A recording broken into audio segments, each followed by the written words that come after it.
গোটা বাংলাদেশে যদি ইনসাফ আর আদল প্রতিষ্ঠিত থাকতো, তাহলে এদেশের মানুষ কি অশান্তিতে মরতো? অশান্তিতে মরতো না। আমাদের মধ্যে আদল ইনসাফের অভাব। সকল ক্ষেত্রে আমাদের কি আদল ইনসাফ আমরা হারাই ফেলেছি।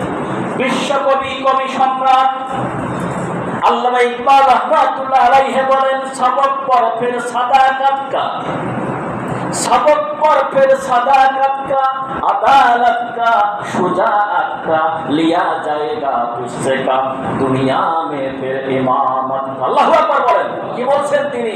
আবার যদি মুসলমান সেই আদল ইনসাফ আর বীরত্বতার সবক করতে পারে, তাহলে আবার এই মুসলমানেরা গোটা বিশ্বের ইমাম হয়ে যাবে। আল্লাহু আকবার বলেন। কি থাকতে হবে? একটা থাকবে আদল, একটা সাদাকা, সত্য কথা, সত্যবাদী হইতে হবে। 2 নম্বর হলো